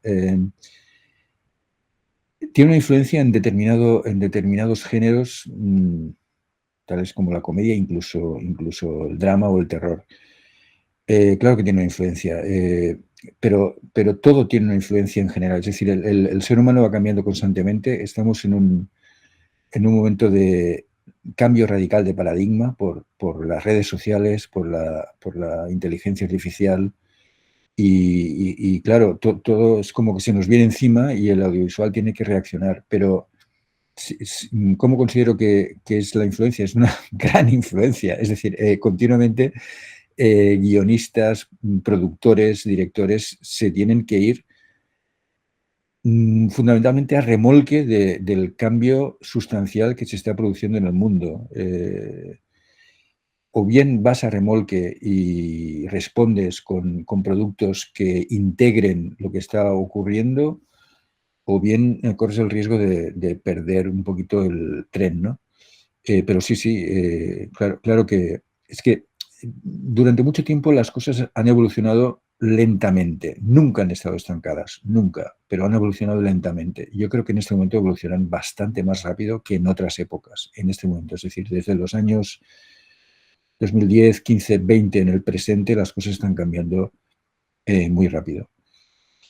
Muy rápido. Ya he hablado antes del tema de los giros de guión para mantener la atención plena del público, de cómo incorporar simplemente lo que está ocurriendo en redes sociales en las historias que se plantean. Ahora mismo está la IA famosa, que bueno, vamos a ver cómo va evolucionando eso. Pero respondiendo estrictamente a la pregunta, claro que hay que adaptarse y a toda prisa, y a toda prisa más que nunca en este momento. Y no obstante, las emociones básicas siguen ahí, es decir, el miedo, la agresividad, bueno, los grandes géneros siguen ahí. Claro que van variando en lo externo, pero todo lo que está referido al miedo, como cine de terror, el thriller, asesinato y tal, o la comedia, personajes ridículos, personajes que se transforman, personajes que, o simplemente la calidad de los diálogos, los gags, el ponernos al día, o personajes que no están al día sobre lo que está ocurriendo y se vuelven ridículos en la comedia. Todo esto, bueno, o simplemente el rechazo a la violencia, a la guerra, todo eso está generando también una serie de productos que están en boga en este momento. En fin, sí, claro, el mundo está cambiando, creo, más rápido que en otras épocas. Esa es la impresión que tengo. Justo sí, ¿no? Mario, agradecerte por la pregunta en particular. Igual si los que nos están acompañando, si tienen alguna otra pregunta, nos la pueden hacer. Parte de lo que mencionas, ¿no? El hecho de que como sociedad estamos cambiando a pues una etapa súper mediática en este sentido, o sea, o incluso los niveles de retención ahorita de algunos estudios de audiencias, de que pues, estamos inmersos a que si en 3 segundos no le llamaste la atención a alguien, el contenido se puede básicamente hacer esto, ¿no? Un scroll y se fue, ¿no? Uh-huh. Yo he visto, por ejemplo, ahorita incluso también esta nueva como adaptación, que parte, por ejemplo, de ahí del paradigma de consumo en este caso, de series, por ejemplo, o películas que las empiezan a adaptar a los formatos, digamos, de plataformas como tipo TikTok o Instagram, en las cuales cortan muchas partes de un relato completo para dejar como historias principales o los plots, digamos, importantes para que el espectador pueda ver como que lo que se supondría que debería ser como el principal centro de atención, ¿no? Cuando pues sabemos que una historia completa, pues hay muchos matices, hay historias que empiezan a compaginar y eso, ¿no? Bueno, yo he visto algunas cosas que me han horrorizado, lo digo con cierta serenidad. Es decir, he visto que en pantalla vertical se corta la imagen de una película de Hitchcock y se va reencuadrando a cada momento al personaje que habla, perdiéndose pues el 60% de la imagen. Y gente que ve una película como Inocencia y Juventud de Hitchcock en formato vertical y perdiendo el 60% de la imagen. Podrán creer que han visto la película, pero lo que han visto es un vago testimonio alejado de lo que es esa película. También el formato vertical en sí mismo, no es que esté en contra yo del formato vertical, pero la inteligencia de la especie rediseñó al ser humano con un ojo al lado del otro, no un ojo encima del otro. Entonces, el formato fisionómico, por decirlo de algún modo, natural, es rectangular, no es vertical. Incluso, si me permites la broma, en formato vertical se puede bailar, pero no se puede uno morir, porque si se muere, el formato debería ser rectangular nuevamente para ver la persona muerta extendida en el suelo. Bueno, no quiero bromear sobre cosas serias. El formato vertical, si alguien crea algo para formato vertical, me parece muy bien. Pero readaptar a formato vertical algo que ha sido creado para el formato rectangular o horizontal me parece una monstruosidad. Incluso hay fragmentos de entrevistas en los que solo se ven las narices del presentador y del entrevistado. Hay un tipo de transición, las transiciones son muy importantes en montaje, un tipo de transición que viene del cine mudo, que es la transición en la que en el plano 1, la acción del plano 1 continúa en el plano 2, pero en otro espacio, que esto está en películas de Buster Keaton. Buster Keaton en el plano 1 va a andar y está en un espacio, en el plano 2 está en un espacio distinto, y eso crea un gag, ¿no? Porque en el plano 1 está, por ejemplo, en un interior, da el paso y en el paso siguiente está en el mar y se cae al agua, pero la acción sigue. Bueno, este tipo de transición es la típica de TikTok, es decir, un personaje está vestido de una manera, da una vuelta sobre sí mismo y termina la vuelta ya vestido de otra manera. Y todo esto dura un instante, pero funciona de maravilla. Es un tipo de transición muy antigua que ha sido actualizada y que gusta al espectador. Gusta. También gustan mucho las transiciones por similitud de forma. Es decir, tú tienes una forma, un personaje y tal, y ¡paf! Cambias a una forma distinta que puede ser otro personaje o otra situación visualmente parecida. Todo esto ya viene en el cine mudo y se ha ido adaptando a través del tiempo. Las transiciones son la parte más, llamémosle, visible del montaje invisible. Y si consigue usted una buena transición en su película, échese a dormir porque habrá conseguido usted mucho. Una muy buena transición es algo impagable, funciona, gusta mucho al público. Normalmente son efectos visuales bueno, que las redes sociales han readaptado y bueno, las explotan. Son infinitamente explotables, ¿eh? No se agotan y funcionan, ¿eh? Funcionan de maravilla. Bueno, las redes sociales fagocitan, saquean todo lo audiovisual. No me parece mal, no me parece mal siempre y cuando, pues, qué sé yo, la finalidad sea, ojalá la finalidad fuera una distribución más equitativa de la riqueza en el mundo y no vender productos, pero bueno, en fin, es lo que tenemos. Sí, ¿no? Y justo, por ejemplo, ahorita, digo, mencionas transiciones, por ejemplo, de la saga más famosa que hay en este mundo que aprovecha transiciones muy clásicas, por ejemplo, Star Wars, ¿no? O sea, la transición súper específica, que se nota incluso el barrido de izquierda, derecha, arriba, abajo, no sé, cualquier, o del centro, ¿no? También, Con la que, cortinilla. Sí.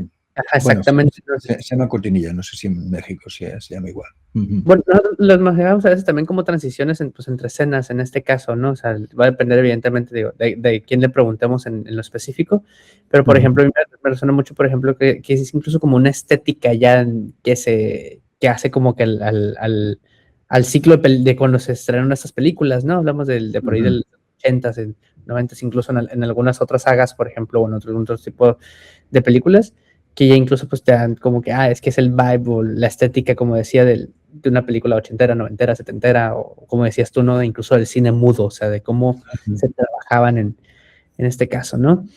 Dice Mario, de otra pregunta, dice, en relación a la estimulación a la audiencia, por ejemplo, ¿cómo consideras que está modificando la gestión de la información? Bueno, estimular a la audiencia es lo esencial siempre. ¿Cómo estimular a la audiencia? La segunda parte de la pregunta es, ¿puedes repetir la segunda parte de la pregunta? Dice, ¿cómo consideras que se está modificando la gestión de la información? Bueno, ¿cómo considero que se está modificando la gestión de la información? Sí, es un poco lo de antes. O sea, siempre estamos buscando gestionar la información de la manera más emocionante posible.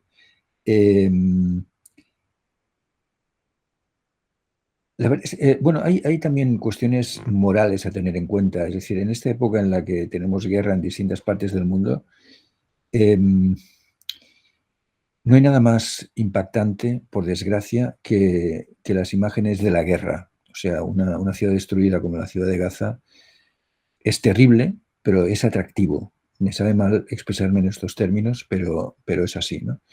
Entonces, creo que moralmente es más conveniente para movilizarnos a la acción, tener una historia extendida en el tiempo sobre el sufrimiento de la gente que está padeciendo un bombardeo. Por ejemplo, el documental que ganó el Oscar, creo que el año pasado, No Other Land, ¿no? en donde estamos viendo cómo la invasión de Cisjordania, de unos pueblos de Cisjordania, afecta a una familia.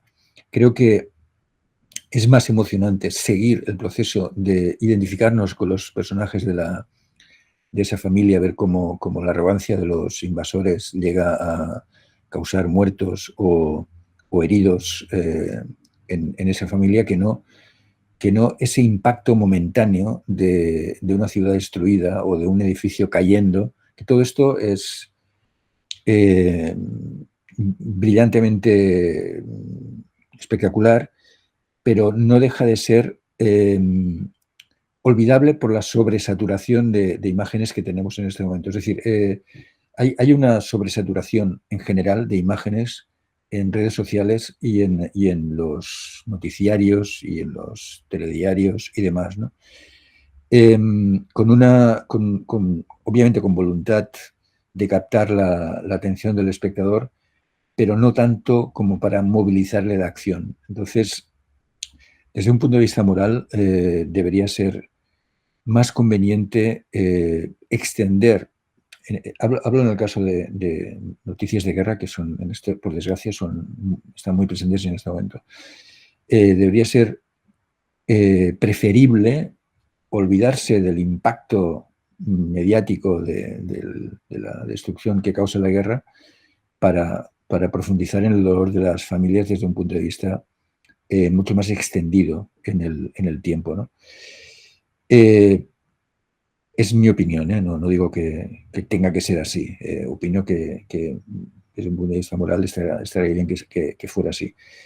Claro, la brillantez del impacto, no solo en la guerra, sino en general, en todos, es decir, lanzarse al vacío, caminar por los aires, todo esto es un poco como un festival musical de maravillas y tal, y nos atrae, nos hipnotiza y nos hace un poco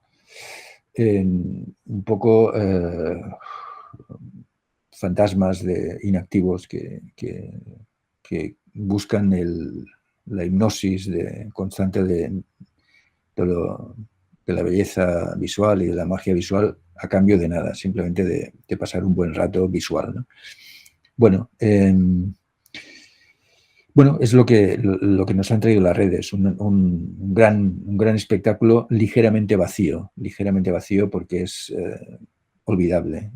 Creo que lo que mantiene nuestra atención, lo que nos hace reaccionar es lo que se extiende en el tiempo. Y vuelvo un poquito al relato neandertal, lo que se extiende en el tiempo, con una microestructura de crecimiento de la emoción, no solo el impacto.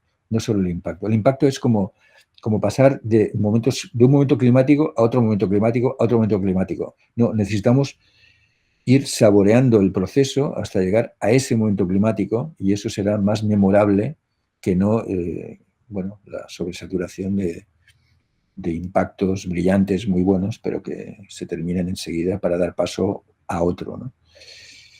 No sé si he sabido responder. En fin, espero que alguna pista pueda haber dado. Pero en cualquier caso, todo esto es opinable. Sí, digo, al final de cuentas, como dicen, la opinión de los expertos no es tampoco como que lo que tengamos que buscar y marcar, vaya, o que sea como la última voz en este caso, ¿no? Yo, por ejemplo, también considero que en la parte mediática que hemos estado viendo, o sea, sí hay una diferenciación, por ejemplo, en este caso de cómo estamos trabajando hoy en día, ¿no? Hacia qué lado nos estamos yendo de si estamos informando, si estamos manipulando, incluso en un sentido como muy en específico, o si generalmente se está buscando, pues, transmitir información de un punto A a un punto B, ¿no? Como debería de ser, hablando, por ejemplo, en otras áreas como la labor periodística y así, ¿no?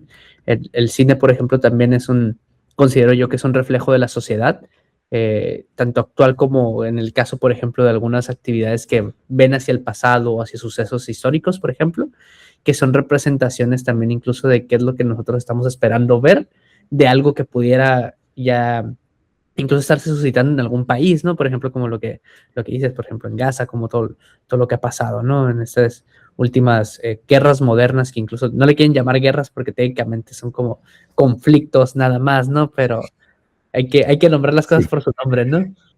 Bueno, aquí hay toda una batalla sobre cómo cuentas lo que está sucediendo. No es lo Ujú. mismo decir la guerra de Gaza que el conflicto de Gaza, que el genocidio de Gaza. Claro, aquí hay toda una lucha por saber cuál es el relato y cómo cuentas lo que está sucediendo.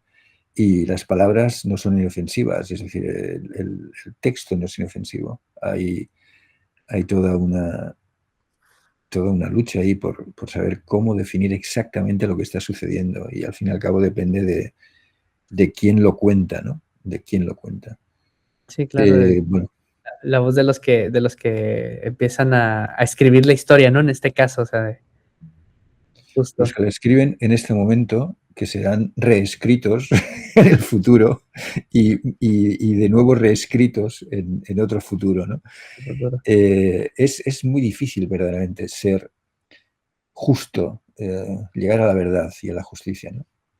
Sí, no he visto la pregunta, creo que sí. Dice Tony González, ¿cómo puedes salvar un montador una historia mal contada desde el guión, sin puntos de giro ni creación de buenos personajes y una trama anal estructurada? Tal como lo cuenta, no se puede salvar. Se puede mejorar, porque también hay muchas categorías. Una película puede ser muy mala o medianamente mala. Yo creo que si un montajista se da cuenta de que esa película que está montando es mala y no funciona nada, el favor que puede hacer al mundo es que sea corta, al menos, para respetar el tiempo de vida del espectador. Porque una película mala, larga, es peor que esa misma película más corta. Es decir, más corta, al menos terminas de verla antes. Creo que a veces se lo digo en broma, pero en serio a los estudiantes, que hay que pensar en el espectador que va a morir dentro de poco tiempo. O sea, tú no puedes darle a ese espectador una mala película, larga. O sea, tienes que pensar en que tienes que darle el mejor producto posible a ese espectador, porque va a morir dentro de poco y tiene que llevarse un buen recuerdo al otro mundo, si es que existe, ¿no? O sea, hay que trabajar para esa persona, ¿no? Para la persona que va a morir dentro de poco. Y desde luego, si no funciona nada, ni el guión, ni los giros, ni nada, pues bueno, conviértalo usted en un cortometraje, si es que puede. O si no, recórtelo al máximo. Eh, siempre hay trucos para mejorar eso, ¿no? Cambiando secuencias de sitio y introduciendo nueva información, pidiendo retakes, es decir, planos que se puedan añadir que no estén previstos en el rodaje inicial. Se puede intentar al máximo, pero si incluso así la película sigue siendo mala o floja, por favor recórtela usted al máximo y deje que el espectador tenga tiempo de volver a casa a tiempo y disfrutar de la compañía de la familia o de los amigos, ¿no? Tal como lo plantea Tony González, hay cosas que no se pueden salvar, claro. Se pueden mejorar, pero no se pueden salvar. Lo que es fastidioso es que a veces un buen guión mal rodado estropea la película, ¿no? Entonces ahí sí que el montajista puede intentar al máximo. Si había una buena idea, intente usted hacer todo lo posible para que esa buena idea resista un mal rodaje. Esto sí que se puede conseguir. Más o menos, más o menos. Pero bueno, milagros, llega un momento en que se han hecho milagros, ¿eh? O sea, yo sé de casos en donde me ha sido imposible creerme lo que ha llegado a hacer el montajista. O sea, sé de un caso, no voy a decir el título de la película porque es una película conocida que ganó premios, pero el montajista le dijo al director, mira, he hecho otra versión, esto no funciona tal como está. He hecho otra versión quitando al protagonista, quitando al protagonista. Y sí, vieron la otra versión sin el protagonista y funcionaba mucho mejor. Y así se quedó la película. Y es una película que ha ganado premios. Lo siento, no puedo, si quieres te lo digo después en privado, pero porque no quiero dejar en mal lugar ni al director ni a nadie, ¿no? Pero en todo caso está la valentía del director de aceptar esa versión del montajista. Bueno, no quiero imaginar cuál sería la sorpresa del actor principal cuando vio la película, ¿no? En donde no estaba él siendo el protagonista. Pero bueno, es un caso extremo que he conocido y que me ha sorprendido mucho. Me sorprendió mucho en su momento, ¿no? Dice Tony González, que de acuerdo, muchísimas gracias. John, voy a ir cerrando en este caso. Te agradezco infinitamente el que uno me hayas respondido el correo que te mandé. Me imagino que luego está medio raro que alguien te escriba así de la nada desde otro No, continente no, de algún modo, ¿no? fuiste muy amable. No puedo dejar de responder a una carta tan amable, también escrita, en fin, cargada de buen sentido y de educación, ¿no? Yo te agradezco en este caso también el comentario vaya en particular y me voy a permitir compartir nada más para mostrarte la pantalla y hacer una lectura de la constancia que ya te platicaba en este caso, que dice Ah, así, qué la bueno. Universidad Autónoma de Pero Baja California, voy a hacer una Facultad. foto. Sí, dime. Un momento. Este, Dice así, la Universidad Autónoma de Baja California, Facultad de Humanidades y Ciencias Sociales, otorgan la presente constancia de Joan Marimón por, sí lo estoy pronunciando así, ¿verdad? Marimón, ¿sí está bien? Sí, Está ¿verdad? bien, sí, está bien, está perfecto. Y por su valiosa participación como ponente de la conferencia, del guión a la pantalla, el montaje en la construcción del relato audiovisual, mismo que se llevó a cabo el 6 de mayo del presente año en modalidad virtual, por la realización plena del SER, Tijuana, Baja California, 6 de mayo de 2026, y firma nuestra directora, la doctora Diana Denise Merchanley. Muy agradecido a este detalle, muy agradecido. Yo digo, te agradecemos realmente mucho el tiempo que nos hayas otorgado. Digo, yo sé que también ahorita lo que platicábamos en los correos, ¿no? O sea, una diferencia de 9 horas a veces sí está un poquito difícil. Bueno, no para mí. A las 6 de la tarde está bien. He Ah, podido tomar un café antes. Ningún problema, la verdad. sí, digo, agradecerte infinitamente. Espero que las personas que nos estuvieron acompañando aquí en la sesión y también en la transmisión en vivo, que por cierto se quedará aquí montada un rato, hasta que creo que Facebook luego las baja después de cierto tiempo. Igual, esta sesión quedó grabada, así que luego te la comparto en caso de que la quieras utilizar también en su momento, ¿no? Muchas gracias. Agradecerles a todos por acompañarnos. Este evento en general es parte también de las actividades que usualmente realizamos aquí en la Facultad de Humanidades y Ciencias Sociales. Les invitaría a todos que nos estén siguiendo activamente en nuestras redes sociales para que se enteren también de algunas otras pláticas, talleres, seminarios, incluso otras dinámicas que también manejamos aquí en los diversos programas de licenciatura y de posgrado, ¿no? Joan, vuelvo a decir, te reitero el agradecimiento, de verdad.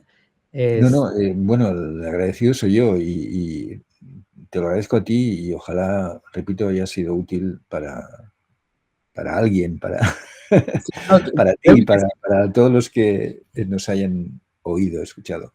sí, claro que sí. Estás obligado a regresar en algún otro momento, ya te dije, ya sea virtual, lo garantizamos, presencial, No, vamos buscando una oportunidad, ¿no? me encantaría conocer Tijuana. Bueno, tengo, no sé, le tengo un enorme cariño a tu país, en México. Tengo amigos allí, ya te lo he dicho, en fin, y me encantaría conocer Tijuana. Ojalá. Vamos viendo a ver en qué posibilidades tenemos en algún momento, ¿no? Vuelvo a agradecerles a todos por habernos acompañado y pues más nada, ¿no? Nos vemos en algún otro momento. Muchísimas gracias a todas y todos. Gracias a ti.